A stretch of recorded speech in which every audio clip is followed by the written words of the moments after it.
Well, before we jump into our content for today, a bit of housekeeping before we start. I often get the question, what's the deal with the chalkboard? Is this like a security blanket for you? Can you talk without writing and drawing pictures on a chalkboard? And I don't know quite how to answer the question all the time. I don't know always what's behind the question, but here's my standard answer. So you don't have to ask me in case you've ever wondered. The standard answer is, I grew up in church and my dad was a pastor. I was a PK. So if you know PKs, you know pastors' kids. All of it's true. I was one of those. And growing up in church, to keep me out of trouble in church, my mom would let me take the bulletin, and I would grab a pencil, like I'm going to take notes. You know, there's a notes page. We used to pass out a bulletin in church if you didn't grow up in church. It's like a piece of paper that told you what was going to happen in the service. Some of you are thinking, that'd be nice to have now. Like, I don't know what's coming next in the service. But I would turn it over to the notes page, and I would draw pictures during the whole service and not pay attention. And the irony is now I draw pictures in church so that you will pay attention. So I've kind of always been drawing and writing in church, so that's what I'm doing as a part of preaching today. So I hope you'll enjoy the chalkboard, and if you don't, we're going to do it anyway. So I'm thrilled to continue in this series. We began this series with a question, and it's sort of a fill-in-the-blank question. And if you've not thought of this before, this is something our team was thinking about. We're just thinking, like, what do we do next? This is several months ago. What do we do next? What comes next in this series of messages that we do at our church? And one of the questions that came up was, what does our world, and so what does our world need? And so the question, or the fill-in-the-blank, was, our world needs now is what? Like, if you were the person filling in the blank, what would you say our world needs now? And there's probably as many different answers as people linked with us at our various locations around Atlanta, our partners across the country and around the world, people streaming online, people who are watching this a different day. We have all sorts of answers to this. Here's a couple of mine. I know you didn't ask, but I'm going to tell you anyway because I have the microphone. We don't need more of the same, I don't think. And I don't think we need more of the past. I don't think we need more arguing. I don't think we need more promises. We've had a lot of all of that stuff. But what's interesting is, regardless of what you think we need more, the Apostle Paul, we saw this in the first week, he had an interesting answer to this. And the Apostle Paul would say what the world needs more of is it needs more of you. And it needs more of me. It needs more of us as Jesus followers, but not the current version of you. And not the current version of me.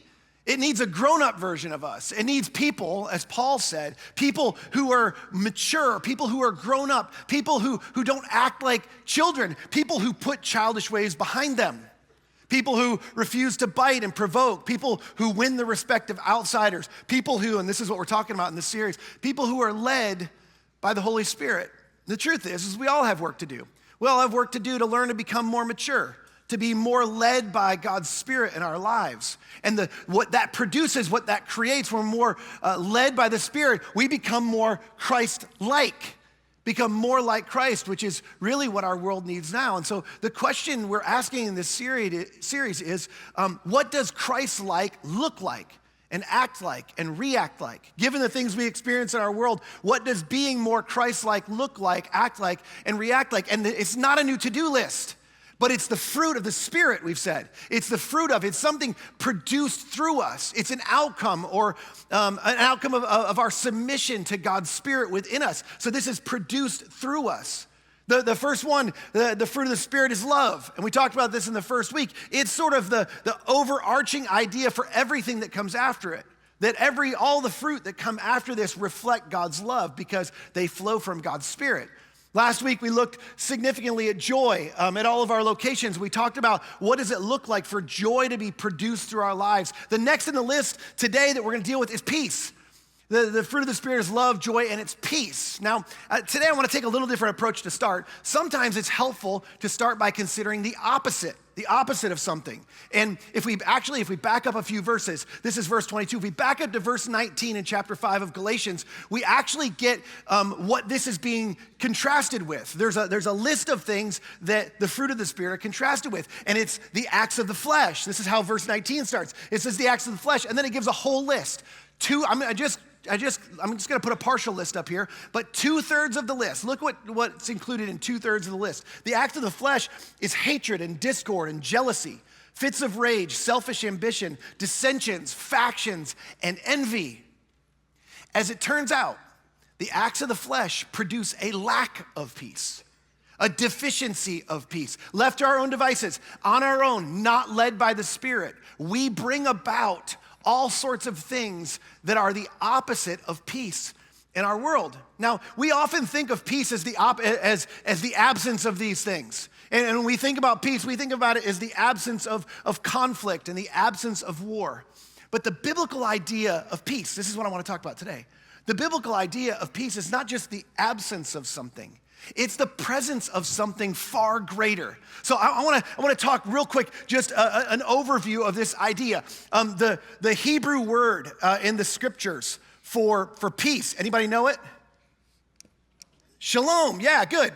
And if you're Jewish, you know that as I'm writing this, I have to think about it while I'm writing this. If you're Jewish, you know I just wrote that backwards because Hebrew goes the other way around. But the Hebrew word for peace is shalom. And shalom is not just the absence of conflict and war. In fact, throughout the Old Testament, God's defining and he's trying to explain the type of a life he wants his people to have. And it's a life of shalom. And he uses, this word is used in all sorts of different places to help us understand the fullness of the meaning of shalom. It's not just the absence of something. It's the presence of something else. God told Moses to build an altar. And when he told him to build an altar, he said, I want you to use a certain type of stones, only the uncut stones. No stones that were fractured or that had defects in them or cracks. I want you, and he was describing a specific characteristic. It's the characteristic of wholeness. I only want you to use stones that are whole, that are whole in their shape. When Solomon was finishing the temple, we're told, was finished when there were no gaps in the temple anymore. All the gaps in the walls of the temple were closed up. That's when we find out that the temple was complete. There's a completeness about shalom. This word is used in that context as well. In fact, this idea of no gaps being a shalom is something that has no gaps in it. It's also in Exodus. It's applied to reconciling relationships. A reconciled relationship is complete when there's no more gaps in the relationship.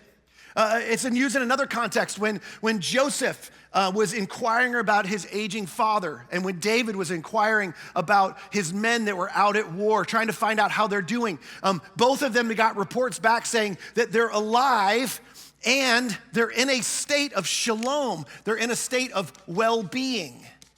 So the truth is God's shalom, God's peace it's not just the absence of conflict or discord or difficulty. It's the presence of wholeness and completeness and well-being. And what's interesting is the people of Israel were not good at this, and neither were their kings. They weren't good at attaining or maintaining shalom, and so they needed instruction after instruction, and they weren't good at internally in their own souls, and they weren't good at externally, not within their community or with people outside of them. They were constantly in conflict, and that's something we know about in our world. And that's why Isaiah, when he was talking about how God was going to deliver them from all of this conflict and turmoil, he told about a king. He told about a king that was coming. And we usually talk about this king at Christmas time. And usually these are verses that are talked about at Christmas. And he says that one's going to come after him, a final king, God's final king. And he's going to be a wonderful counselor. He'll be a mighty God. He'll be an everlasting Father. And he'll be anybody? A prince of peace. He'll be the one that delivers and guards and guides the people into all peace. And so God's saying, like, you're going to have this future king And he's gonna come, and this is what you should experience. Now, on the other side of this, Jesus has come. We're in the world now. The Apostle Paul's talking about how do we lean into this Prince of Peace to experience peace in our lives. But before we get to that, the thing is beyond all the external conflict, which would be easy to list out and talk about, the social, political, racial unrest we've experienced in our world, in our cities. The truth is that conflict, as easily it is seen, it's not what psychologists think is the most significant thing in our day. In fact, a lack of inner peace, most psychologists would say, is the greatest social concern of our day. The number of cases of anxiety has been on the rise. It's skyrocketing since about 2010. I recently read a book called The Anxious Generation, which I'd commend to all of you if you have kids. And in this, Jonathan Haidt talks about where this all came from and why it started to spike in 2010. Do you know that since 2010, among Gen X, which is my generation, anxiety has gone up 52% since 2010, the last 15 years. Among millennials, it's gone up 103%. Among Gen Z, which is like 18 to 25-year-olds, it's gone up 139%. It's growing at a rapid rate. In the most extensive study that was done last year of people who are experiencing anxiety, depressive disorder, the poll discovered that about 20% of 65 plus experience anxiety, depressive disorder. 50 to 64-year-olds, it's about 29% of the population. 25 to 49-year-olds, it's 38%. Among 18 to 24-year-olds, it's almost 1 in 2. 83 million plus adults in America reported experiencing anxiety, depressive disorder last year. Here's the truth, is we live in a world where we experience this at a rapid and increasing rate. It's not new, but we've been experiencing this in an increasing way for a while now. And if you're with us here in Atlanta, you're right there, by the way. But we're experiencing this at an extraordinary clip. It's just growing like out of control. And so the question is, what do we do about it? How do we, as thoughtful Christians, interact with this in this world? And how do we deal with this? Because what our world definitely needs now is more peace, mainly inner peace. And I'm gonna make the case that when you have inner peace, that moves outward and you begin to experience that in the world around us. And the New Testament followers of Jesus, they were actually given some instructions, some very specific instructions, and they were living in the midst of chaos. I mean, it was way harder for them to live as a follower of Jesus in their day than it is in our day. That brought all sorts of chaos and conflict in and of itself as they were warring, and even the Roman powers, the powers that be were in conflict and trying to suppress this movement of Jesus followers. And this is what the Apostle Paul says. This is his instructions for them as to how to deal with this. He says, do not be anxious about anything. Any questions? It's like, what? Like, that's impossible. I mean, I don't even think this is possible. Like you, what do you mean, do not be anxious about anything? You can't just stop being anxious. It's not like I decided, I think I'm gonna be anxious today. Like, we just, that's not how it works, Paul. And before I lose you, I just want you to say, this is one of those places where this gets lost in translation. Upon further investigation, this is actually so helpful. I want to unpack this for just a minute. Just to be a nerd for a second, this is a Greek word. We're in the New Testament now. So this is a Greek word. And the Greek word, merimna. I don't normally write in Greek, guys, so give me a second. Merimna, it's a little hard to say. This Greek word, merimna, it's essentially anti-shalom. Everything about it is the opposite of shalom. And when you discover what this word means, this first part, Mary, I left the I out. Mary, this is the word where we get the word meridian. And meridian, it separates the earth like this. It divides. Mary and mind or soul or spirit. So this is what happens. The description of this word, while it's translated anxious here, it means to be divided in your inner being. It can also mean to have a fractured heart. Somebody's hurt you or somebody's betrayed you or something's done something to you and it's fractured, it's hurt your heart. Or it can also mean to be pulled apart in terms of your will. So you can be divided in your mind or fractured in your heart or pulled apart in your will. And you can see it's the exact opposite of shalom. And this is why it's the command. Like, you don't want to be a part of this. In fact, what the Apostle Paul is saying, he's essentially saying, don't let anything pull you apart. Don't let anything divide you or tear you apart on the inside. And the reason is and if you think about this for a second, if you think about this, when you have a divided mind or you have a fractured heart or you're being pulled apart and pulled in two directions in terms of what should I do, you're far more vulnerable and fragile. You know this because you don't feel confident, you don't feel whole, you don't feel well. And you're more vulnerable and you're more fragile. And when we're more vulnerable and fragile, we're more easily persuaded. We're more easily manipulated. We're more easily controlled. We've all seen this happen in our world. In fact, you've heard it said that nothing divides like politics. And we've seen in terms of the social unrest in our world, we've experienced in recent years a massive amounts of that. And it's a climate that's ripe for division. And we've seen the division, the fracturing of families, of friendships, of communities, of organizations, even churches. We've seen this happen. And the reason nothing divides like politics is because nothing divides like fear. See, fear is actually at the root of it. Fear is what pulls us apart. It's what divides us. It's what fractures us. And it starts on the inside. And when we become more vulnerable and more unsure of ourselves and more fragile, we're easily pulled in directions that we wouldn't normally be pulled. We're easily controlled and manipulated. And then the question we begin to ask ourselves is, well, who should I trust? And you got a group over here on the left that's trying to get your attention over here, and a group over here that's on your right. And the Apostle Paul's going, don't look left, don't look right, look up. Look up. Because the truth is you're looking to people who actually can't control. They don't have the power.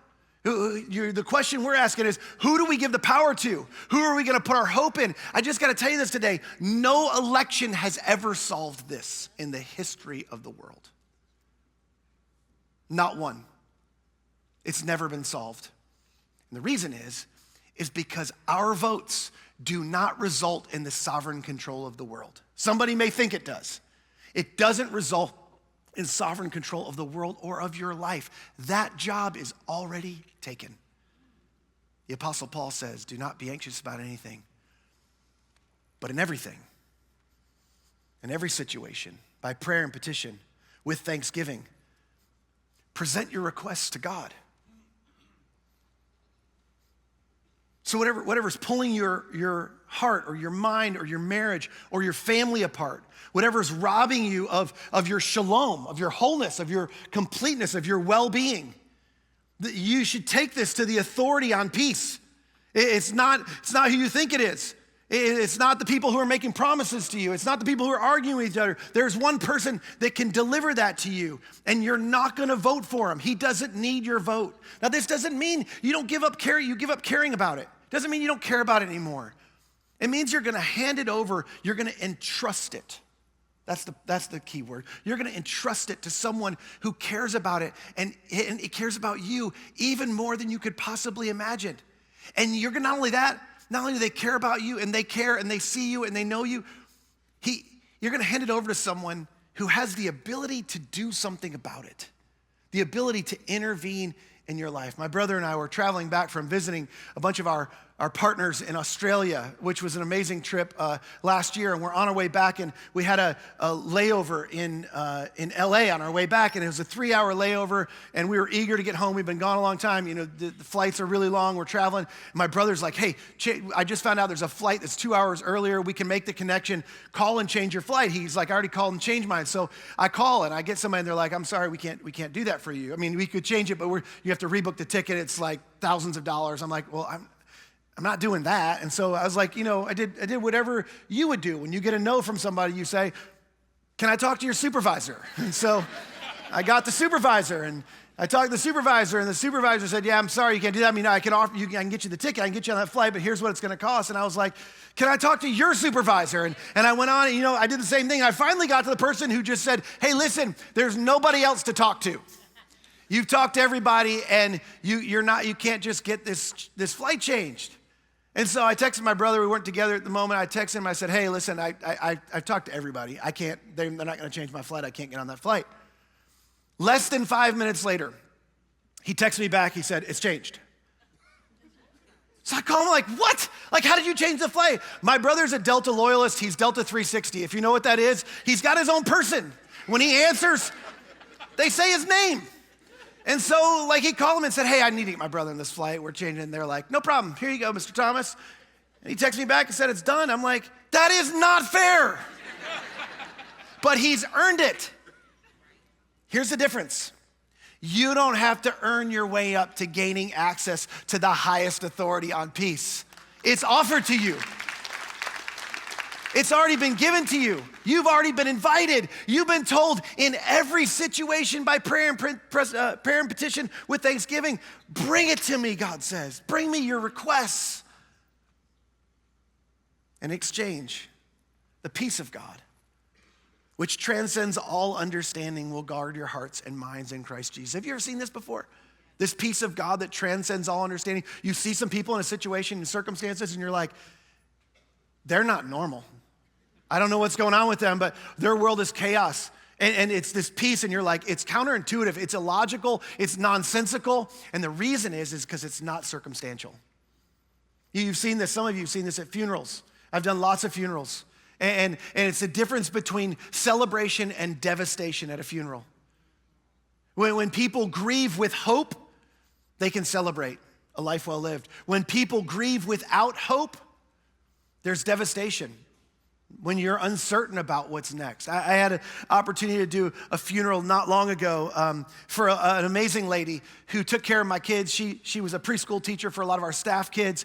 She took care of my kids when they were little, invested in them, taught them. She was an amazing lady. For decades, she took care of investing in our children, our staff children. And she wanted me to do her funeral when she first was diagnosed with brain cancer. She asked me, she said, Joel, I'm not going to survive from this. They've already told me, I want you to do my funeral. Will you do my funeral? And I was like, sure, I'll do your funeral. So I was spending some time with her just before she died. And, she asked for some time, just me and her and the rest of the family. And she'd been in and out, but she was particularly lucid in this moment. And I said, Kathy, so you've wanted me to do your funeral for so long. What do you want me to say to people? She goes, 3 things. I was like, okay, simple. I pulled out my pen. I'm like, give them to me.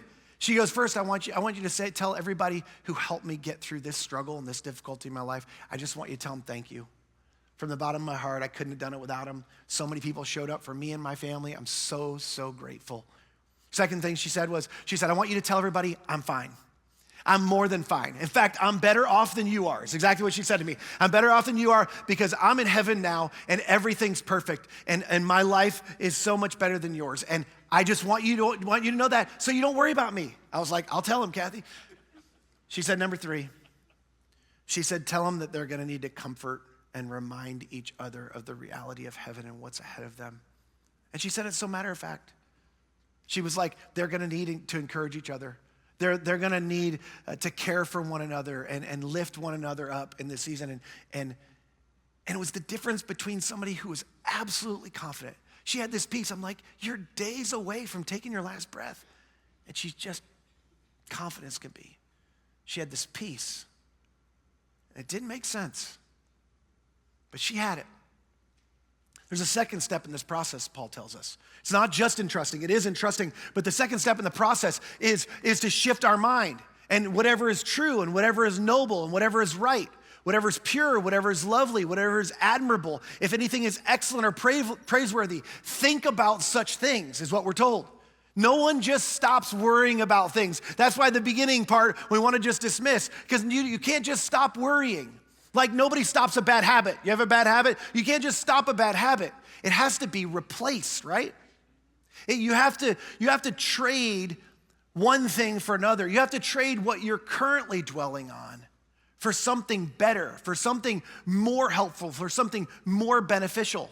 Did you know, and this is why this is so difficult, did you know that you're psychologically predisposed to pay attention to bad news? You're psychologically predisposed to pay attention to things that are harmful and difficult and wrong in the world. And this is why these things get our attention. And the reason they do is because we were psychologically predisposed for survival. That's why you pay attention to those things more. And not only that, but today in our world, because of this little thing we carry around in our hand, it's far more accessible. And you're far more exposed to bad news than you ever have been in your life. Bad news travels, and it sells, and it controls, and it follows you everywhere you go. And nature causes you to want to look at it and pay attention to it. And many times, this is the thing that's amazing, many times what you're hearing and seeing is not a realistic picture. It's not reality. It's not what's really going on in the world.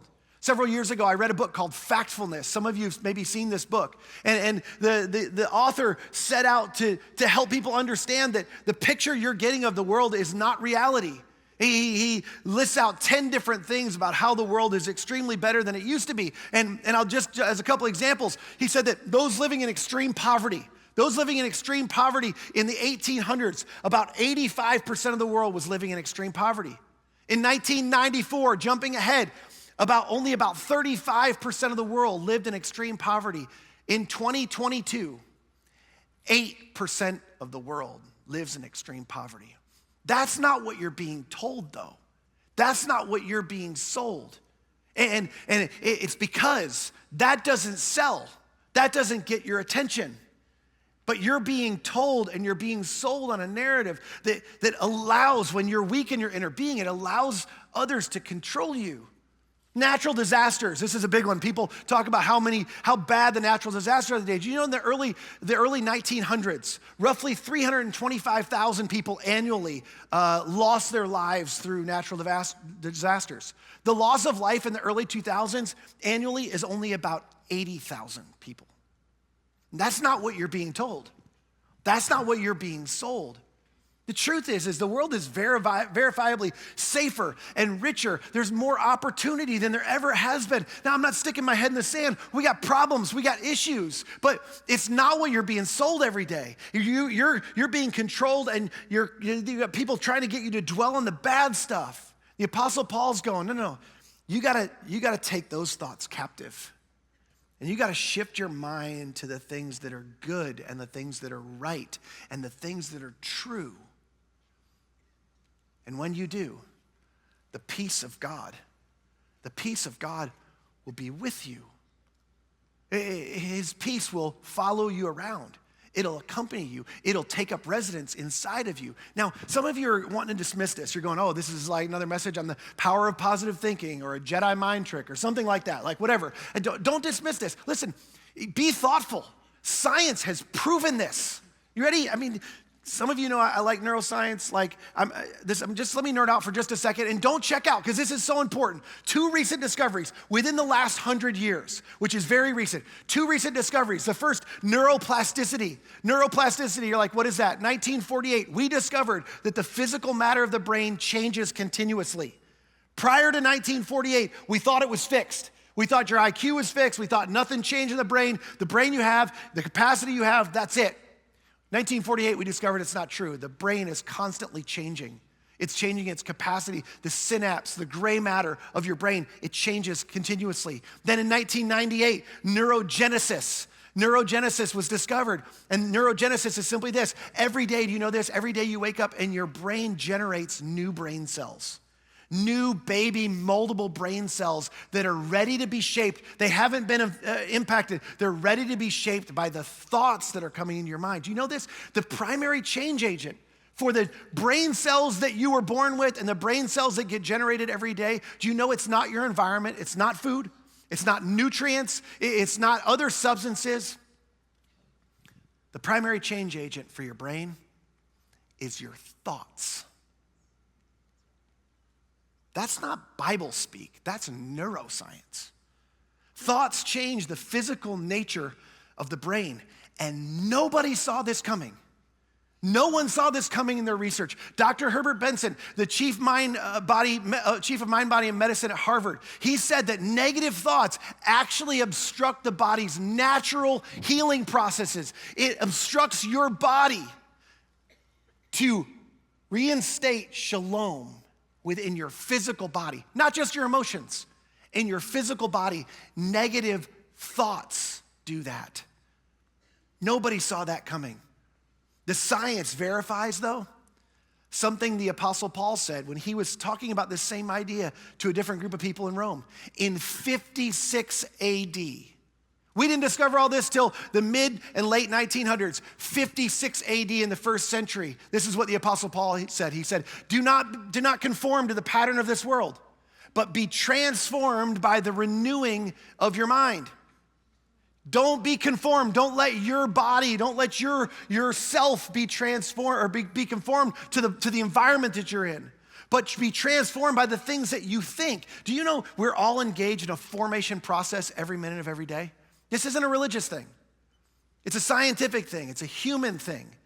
You're being formed and you're being shaped. The inputs that are coming into your life, the things that you read, the things that you see, the thoughts that get shaped of that, they're conforming you. They're shaping who you are. This is my best explanation of what I think the Apostle Paul is teaching in these verses. He says, look, you live in an environment, and if you're not careful, you'll be conformed to the inputs in the environment that you have, whether they're right or true or not. You're going to be conformed by that. But instead of that, this is what he said. Instead of that, when you have those anxious thoughts, those things that divide you and those things that pull you apart, entrust them. And don't just entrust them to anyone. Entrust them to somebody who can carry them, somebody who can do something about it. Entrust them to the Prince of Peace. And not only that, once you entrust those to the Prince of Peace, then you need to trade them. Entrust and trade, entrust and trade, entrust and trade those things. As you present them, you take on the things that are good and that are right and that are true, the things that will bring about shalom in your life. And that's how we are transformed. That's how our world is transformed. That's how you and I go from people who are divided, who are fractured, who are pulled apart, to people who experience wholeness and completeness and well-being. And it takes intentionality. It takes an active participation on our part to renew our mind so we experience this shalom. Several years ago, my wife and I, some of you know the story, so I won't tell the details. We went and took a hard assignment. We weren't looking for it. We weren't looking to leave. We were here 17 years as part of this church and organization. I thought it was the greatest church in the world. We lived in a neighborhood with my brother and my sister and their kids. Our kids went on the school bus together to school, and we didn't think life could get better. And God called us to the desert, literally to the desert. And we moved to Arizona, to Phoenix, and we didn't know anybody. We didn't feel like we had anybody surrounding us to do that with us, and it was hard. It was a hard thing we felt like God led us toward. And after being there for a while, when I first got there, it was a bad situation, difficult situation in the church. The church was in a big church, in a free fall, and I think it flattened out for just a minute. They were like, "Oh, who's the new guy?" And then they figured out who I was, and they're like, "Okay, it's just gonna keep going this way." And I mean that in all truth. That's exactly what happened. And when we got near the bottom, which thank goodness there was a bottom, when we got near the bottom in that season, I remember one particular night, my wife would often tell me, hey, listen, because I was bad about coming home and talking about how terrible things are, and I just dump on her all the time. I remember one time she was like, hey, listen, don't come home unless you've gone to the gym first. Like, you just need to go to the gym, work off some of the stress, whatever, then come home. I'll have dinner ready, we'll have a nice evening together. So this was a particular busy day, and I went to the gym, got home, we were getting dinner, we had kids' activities, whatever, got everybody in bed finally, we're laying in bed, and I remember we were just quiet, and I think she probably was like, I probably need to ask him how his day was. In that season, she didn't ask me, did you have a good day? She knew I didn't have a good day. She said, how was your day?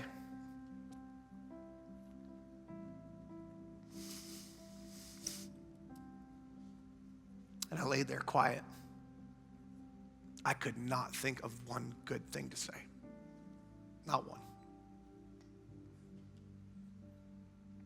After a few minutes laying there, what felt like a few minutes, this hot thought came into my mind. I've never heard the audible voice of God, but this thought came into my mind. It was, I was obedient today. That's a good thing. I did the next right thing. That season, I was sort of like, okay, God, I didn't want to come here. Like, I had no experience in turnaround. I thought, if this whole thing crashes and burns and we go out of business and we have to sell the building and all that stuff, this is on you, Lord. This isn't on me. I didn't decide this. You're the one who chose me. Like, the outcome is on you. And I remember that night when I said that out loud, I was like, I was obedient today. I thought, why is that so bad? That's actually a good answer. It was my only answer, but it felt good in the moment. I remember the next night we were laying in bed and it was quiet and she didn't even ask me the question. And I said out loud, I was like, I was obedient today. It was the first time I slept well in months. In months. The peace of God. The outcomes hadn't changed. The peace of God began to guard my heart and my mind. And I experienced his peace. I'm telling you, there's no Jedi mind tricks. Jesus, the Prince of Peace, he promised his gift of peace to you and to me. He said this, I'm leaving, but I'm leaving you with a gift, peace of mind and heart. And the peace I give is a gift the world cannot give. My well-being, my wholeness, my completeness. You can't get it from the world. But I'll give it to you. I'll give it to you. If you'll entrust to me what's dividing you and fracturing you and pulling you apart, if you'll entrust that to me and trade it for what's good and what's right and what's true, I'll give you my peace. This exchange is trading whatever's pulling you apart for the shalom of Jesus that puts us back together. It restores well-being and wholeness and completeness. And this is how we experience the fruit. This is how it's produced in us. It's how we experience the fruit of peace. Don't be conformed to the image of this world. Entrust and trade. Give it to me. Think on what's good and what's right and what's true. And be transformed by the renewing of your mind. Your whole being be transformed. Your whole life be transformed. What does our world need now? It needs this gift. It needs you. It needs me. It needs us, not the current version of us. Because in many respects, we're no better off. We're no further ahead. It needs a more Christ-like version of us, a more peace-filled version of us. That's what it means to be Christ-like. That's what Christ-like looks like and acts like and reacts like. And it's not just what our world needs now. It's what many of us need now. Man, that's some good stuff right there. I don't know if you were moved by that, but if you weren't, man, I sure was for you. Can we put that image up here on the board real quick? I want to talk about this a little bit. I think this is a really good picture of what he was talking about.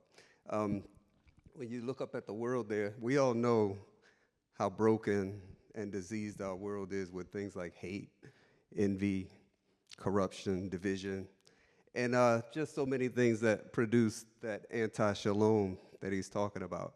And man, when I look at that, believe me, I tried that. I tried conforming to the ways of the world, and man, that's where it got me. That's where it got me, living in anti-shalom. I thought I was doing well, and that was me living life my way. And then, in the deepest despair, God just called me quietly one day, and man, I wept.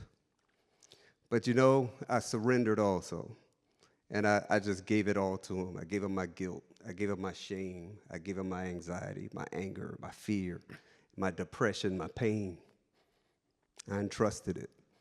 And I traded it in. And I just said, God, let me just stop doing it my way and do it your way. And man, just lead my life. And I'll tell you what, you talk about transform. The former me before that transformation could not stand here in this spot right now and speak to you. And now I have a peace, a joy, a happiness on a level that was impossible when I was chasing the earthly things that I used to chase. And those things, you know, they get old, they rot, computers, cars, all that fancy stuff. They break, and they still leave you unfulfilled. And I will tell you, if you chase things like that, some of the saddest people that I've ever met, they were sad, they were lonely, they were broken. They were billionaires, millionaires, and they had access to all of these things. And it just wasn't, you know, doing them anything. They felt so unfulfilled and lonely. So I ask, what are you chasing? What are you holding on to that's hard for you to trade, hard for you to give to God, trust to God, hard for you to surrender and find that true transformation? I wasted a lot of time in my life trying to live it my way. Man, life is hard. It really is. Trust me, life on this planet is hard. And one thing's for sure is that God knows humans. He knows us. He's known us since Genesis. He's seen our ways. He knows what leads to life and what leads to death. And trust me, he knows us. He knows me. He knows you. He knows why he made you. He knows why he made us all. But do you, if you question why he made you, I challenge you to surrender whatever it is you're holding on to that's keeping you back from finding out what he has for you. And I promise you, you won't regret it if you do.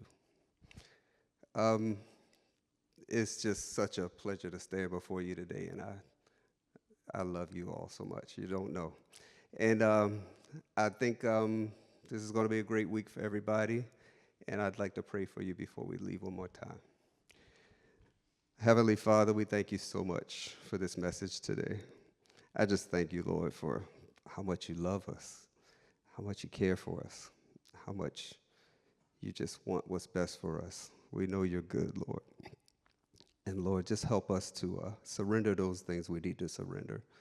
I'm not perfect. No one's perfect, Lord, but man, if we could just follow you, Lord, and be more Christ-like, our inner peace would just grow, and we could follow you even more, Lord, and just spread that to this planet of ours, Lord. As we leave here today, Lord, just guide us, guide our steps, guard our hearts, and just infiltrate us, Lord. We thank you, we love you, and we pray these things in your glorious name. Amen.